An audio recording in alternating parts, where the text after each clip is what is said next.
আসসালামু আলাইকুম viewers, Sabinus কিচেনে তোমাদের স্বাগত জানাই। আজ আমি তোমাদের কাছে নতুন এক রেসিপি নিয়ে চলে এসেছি, মুগ ডালের পায়েস রেসিপি। আশা করছি তোমাদের খুবই ভালো লাগবে। Yes.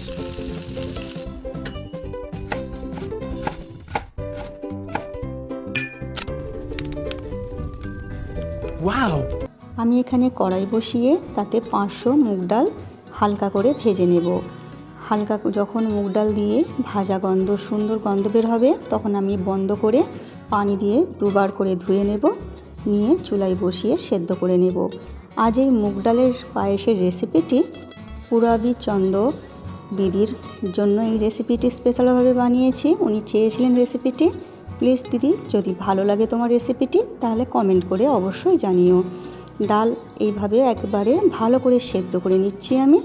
নিয়ে এবারে এদিকে আমি খেজুর গুড়ের পাটালি এইভাবে চুলোয় বসিয়ে গলিয়ে নিচ্ছি। তোমরা যারা দুধে গুড় দিলে ফেটে যায়, তারা এইভাবে গুড়কে প্রথমে জাল দিয়ে নিও, তারপর ঠান্ডা করে দুধে দিলে কোনোদিনও ফাটবে না। এরপর ফুটে গেলে ওটা নামিয়ে রেখে দেবো। কড়াইতে 1 চামচ প্রথমে ঘি দিয়ে তোমাদের পছন্দ মতো ড্রাই ফ্রুট তোমরা ঘিয়েতে এরপর ভেজে নিও। আমি এখানে কাঠবাদাম কুচি করে দিয়েছি আর কিশমিশ দিয়ে দিচ্ছি, ভালো করে ভেজে নিচ্ছি।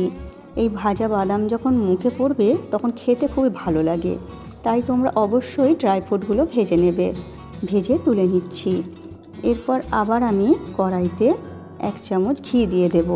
এখানে আমি ডেসিকেটেড নারকেল ব্যবহার করেছি। তোমাদের কাছে যদি তাজা নারকেল থাকে তাহলে নারকেল কুড়িয়ে এইভাবে ঘিয়ে ভেজে নেবে কিছুক্ষণ। যখন নারকেল থেকে সুন্দর গন্ধ বের হবে, আমি এখানে 1 লিটার দুধ দিয়ে দিচ্ছি। 1 লিটার দুধ দিয়ে এরপরে ভালো করে নেড়ে দিচ্ছি। এখানে আমি 2টো এলাচ থেঁতো করে দিয়ে দিলাম, আর একটু অল্প করে লবণ দিয়ে দিচ্ছি। যে কোনো মিষ্টি ডেজার্টে একটু লবণ দিলে খেতে ভালো লাগে। এরপর 2 চামচ পাউডার দুধ দিয়ে দিলাম, দিয়ে ভালো করে গুলিয়ে নিচ্ছি। এরপর আমি দুধটা ভালো করে ফুটিয়ে নেব। ঘন ঘন নেড়ে দেব যাতে তলায় না দুধটা বসে যায়। দুধটা ফুটে গেলে এরপরে সেদ্ধ করা ডাল দিয়ে দিচ্ছি। এখানে আমি 1 কেজি দুধ নিয়েছি, তাই আমি 500 ডাল দিয়ে দিচ্ছি। তোমরা তোমাদের মতো আন্দাজ করে কম বেশি করে নিও। এরপর হতে দেব। এখানে আমি 100 গ্রাম খোয়া ক্ষীর দিয়ে দিচ্ছি গুঁড়ো করে, তোমরা পরিমাণটা বুঝে নিও। দিয়ে ভালো করে নেড়ে দিচ্ছি। দিয়ে এরপর এর মধ্যে কিছুক্ষণ ফুটতে দেব। এরপর ভাজা ড্রাই ফ্রুটগুলো দিয়ে দিলাম, দিয়ে নেড়ে দিয়ে এরপর আমি গুড়টা দিয়ে দিচ্ছি। যে গুড়টা ফুটিয়ে আমি ঠান্ডা করতে রেখেছিলাম সেটা দিয়ে দিলাম। তোমাদের প্রথমেই বলেছি, অনেকেই বলে শুনেছি যে পায়েসে গুড় দিলে দুধ ফেটে যায়, ছানা কেটে যায়। তোমরা একবার এইভাবে করে দেখো। গুড়টা প্রথমে জাল দিয়ে নিও, জাল দিয়ে ঠান্ডা করে দুধে দিলে আর দুধ ফাটবে না। এইভাবে অবশ্যই তোমরা একবার মুগ ডালের পায়েস করে দেখো।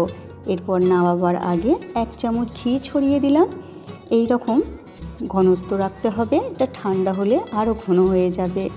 এরপরে ফুটিয়ে তোমরা ফ্রিজে ঢুকিয়ে ঠান্ডা করে তোমরা পরিবেশন করো পছন্দ মতো ভাজা ড্রাই ফ্রুট দিয়ে। আমার রেসিপিটি ফেসবুক থেকে দেখলে ফলো করে দিও, ইউটিউব থেকে দেখলে সাবস্ক্রাইব করে পাশে থেকো। আমার রেসিপিটি শেষ পর্যন্ত দেখার জন্য তোমাদের অনেক অনেক ধন্যবাদ রইল।